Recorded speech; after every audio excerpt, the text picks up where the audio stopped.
서울시가 주요 재건축 단지 중심으로 토지거래 허가구역으로 묶은 만큼 단기적으로는 거래가 줄면서 가격 안정 효과가 나타날 수는 있겠죠. 하지만 장기적으로는 의문인데다가 서울시가 예의주시하겠다라고는 했지만 인근 지역으로 풍선 효과가 나타날 가능성은 여전하죠.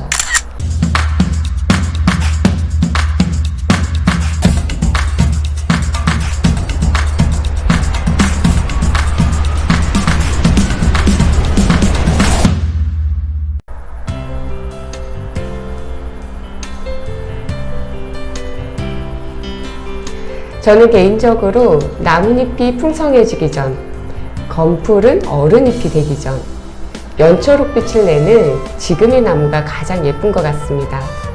깊은 잠에서 깨어나 기지개를 활짝 펴고 세상의 때가 아직 덜 묻은 그 연초록빛 잎은 햇살에 반짝반짝 빛이 납니다. 꼭 우리 사람들처럼 말이죠. 안녕하세요. 출근길에 듣는 부동산 꿀무늬 뉴스 부잉부잉 양정입니다. 오늘도 지난 한 주간의 부동산 이슈 뉴스들을 챙겨보고 함께 고민해보는 시간을 가져보도록 하겠습니다. 첫 번째 뉴스는 이해충돌 방지법이 본회의에 상정이 됐습니다. 공직자 이해충돌 방지법 국회 정무위 전체회의에 통과라는 뉴스인데요. 국회는 지난 22일 정무위원회 전체회의를 열고 공직자 이해충돌 방지법 제정안을 여야 합의로 통과를 시켰습니다. 해당 법안은 공직자가 직무 관련 미공개 정보로 사익을 챙기지 못하도록 규제하고 있고요. 사적 이해관계 신고 의무와 가족 채용 제한 등의 내용을 담았습니다. 또 고위공직자의 범위에 공공기관 임용과 지방의회 의원을 포함을 했고, 특히 한국토지주택공사 등 부동산을 직접적으로 취급하는 공공기관의 공직자는 업무 관련 부동산을 보유하고 있거나 매수하는 경우 소속 기관장에 그 사실을 신고하도록 했습니다. 이해충돌방지법은 오늘 29일 본회의를 가결할 것으로 예상이 되고요. 공포 후 1년 뒤에 시행하게 됩니다. 국회의원들은 정치적 공격에 이용될 수 있다며 이 사적 이해관계를 비공개하기로 했다가 셀프 특혜라는 논란이 빚어지면서 공개하기로 의견을 모았습니다. 국회의원은 앞으로 본인과 가족이 어떤 사적 이해관계를 가지고 있는지 신고를 해야 하고요. 국회의원 본인은 이를 대중에게 공개를 해야 합니다. 이에 따라서 국토위나 산자위 등 상위위원회를 배정받을 때에도 사적 이해관계를 제한을 받게 됩니다. 국토위 활동 당시 가족회사가 피감기관에서 1,000억 원대의 공사를 수주를 해서 논란이 불거졌던 박덕흠 무소속 위원 같은 사례가 줄어들 수 있는 장치가 이제는 마련이 되는 거죠.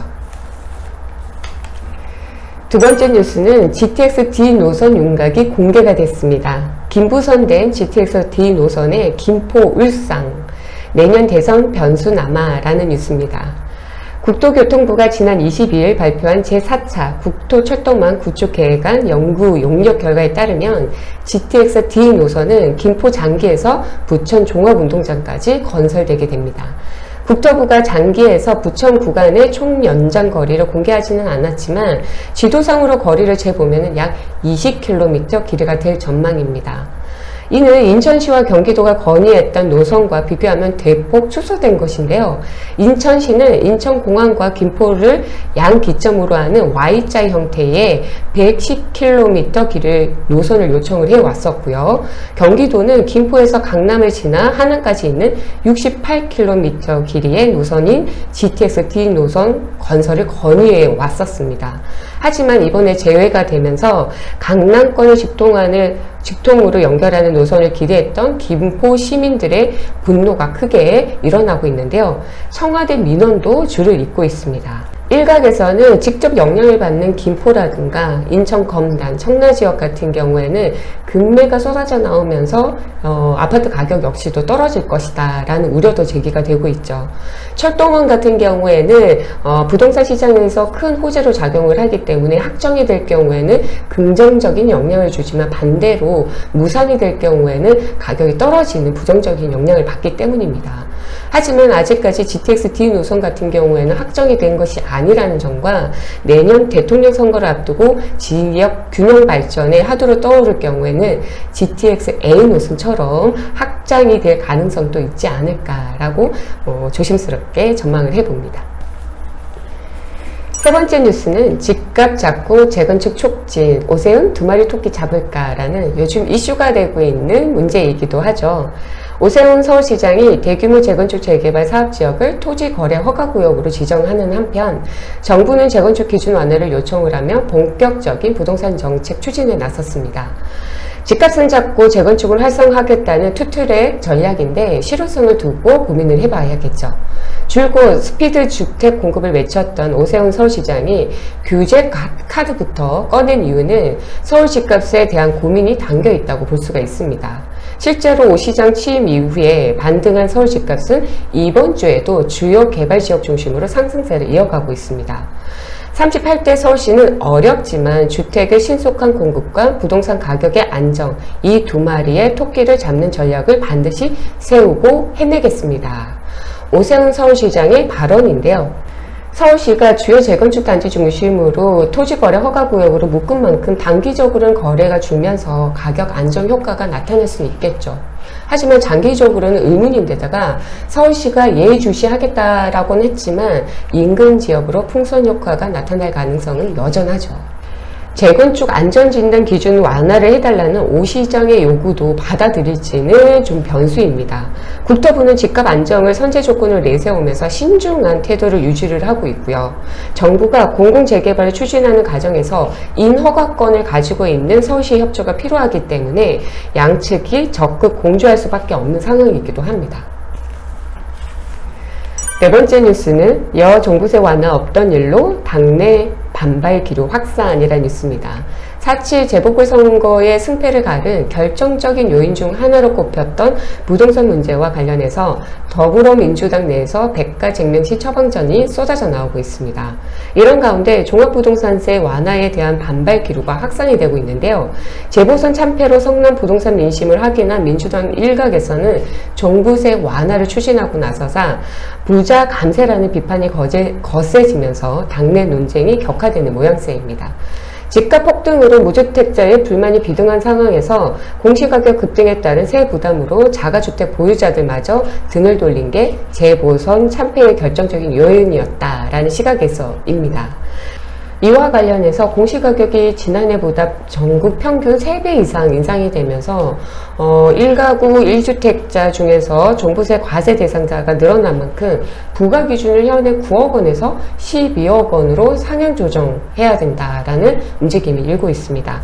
그러나 1주택자 종부세 부과 대상이 전국 가구의 전체 3.7%에 불과한 상황에서 종부세 완화는 부동산 문제를 풀 근본적인 대책이 아니다라는 당내 반발이 만만치 않은 상황입니다.